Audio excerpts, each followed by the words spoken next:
sœur est grande, j'espère vivre dans un monde où les gens s'entraident, où les enfants vont à l'école et sont heureux, où tout le monde a de quoi manger et a une vie confortable, où les malades sont soignés, où on ne salit pas et on protège l'environnement, et où on fait attention aux animaux. Ensemble, nous créons notre réalité. That was actually my little sister talking. Her name is Soraya, she's 13 years old, and she managed to put simple words on what the world really needs. And it's not fluffy idealism, this is a real need. I remember myself when I was 13 years old. That was the time where I was the most insecure. Growing up in Norway, I felt like I didn't really belong. And I felt like I didn't fit in anywhere.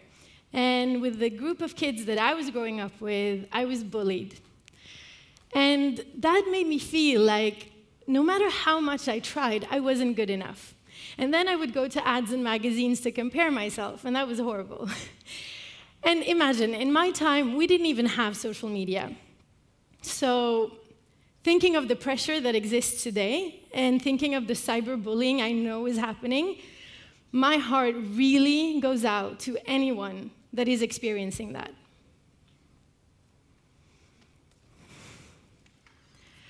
In the world, at the moment, there are more than 7 billion people.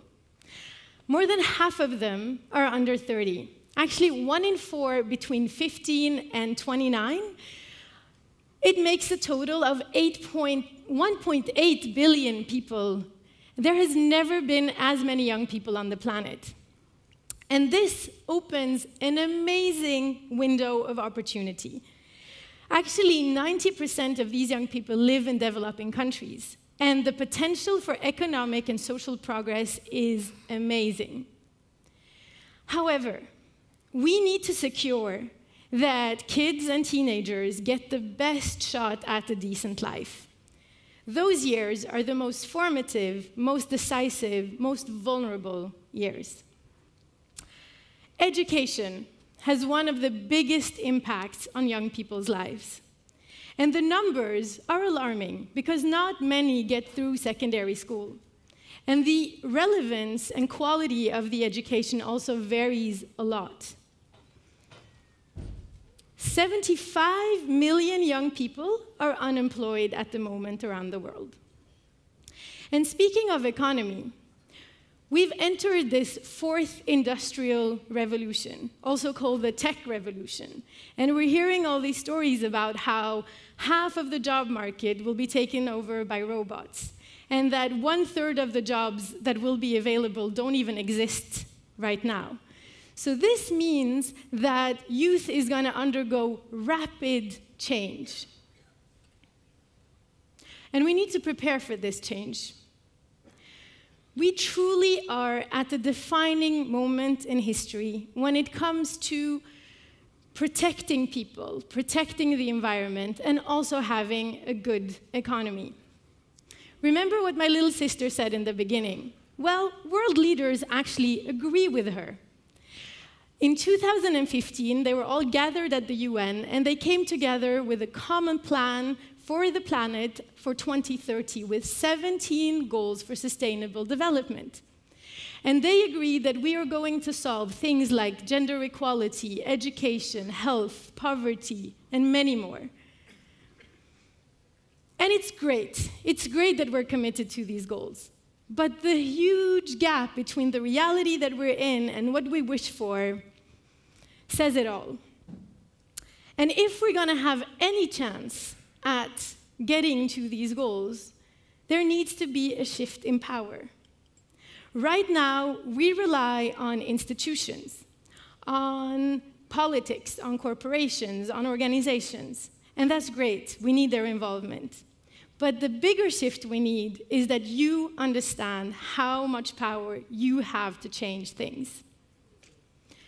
If I go back to what I was telling you about my story when I was growing up, I left out an element that was very important. And that's the fact that I was lucky to have my parents, for instance, and a very special teacher that saw me and validated me and believed in me. And that helped me get through secondary school. It helped me understand that I could have an impact. And it made me go for my dreams. And I believe that this doesn't only apply to me. This applies to all of you. And this is one of the reasons why I started something called Interbridge, which educates young people to solve social issues. And then we call them impact agents. And what I'm saying now is that you don't need to be an entrepreneur. You don't necessarily need to be a politician to have social change.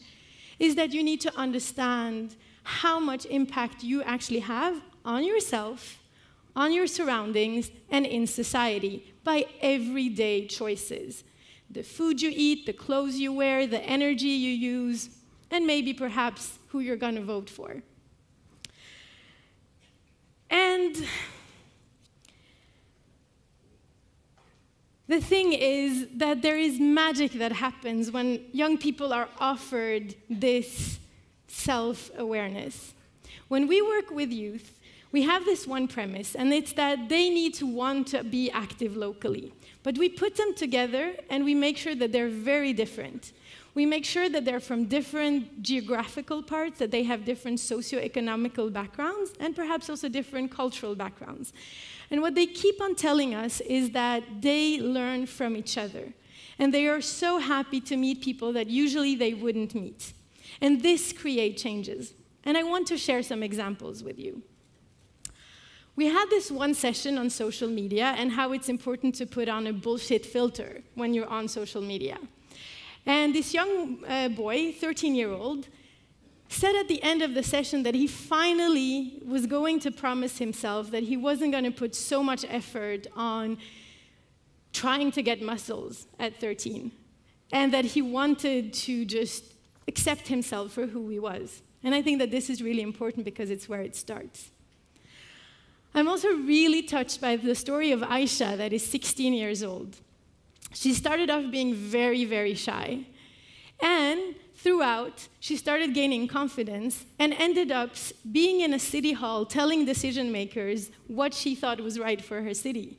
And now she's a student leader and she writes her opinions on national newspaper.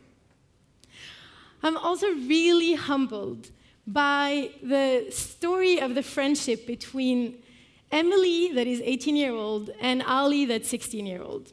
Emily is a vegan girl, and Ali comes from a Pakistani family, and they have meat as part of their diet.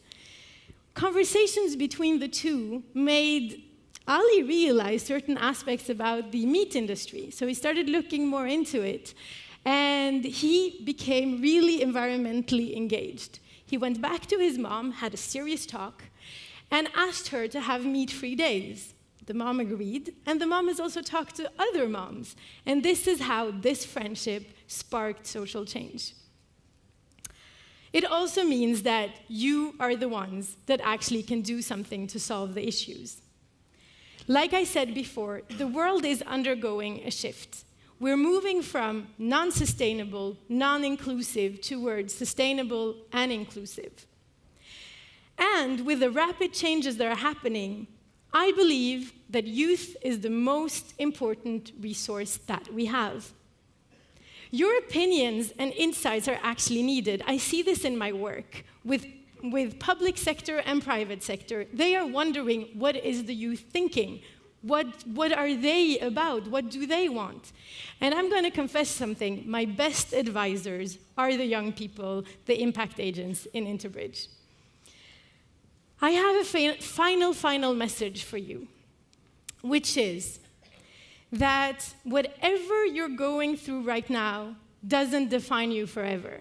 Believe me. And you have immense potential, so I hope you can activate it.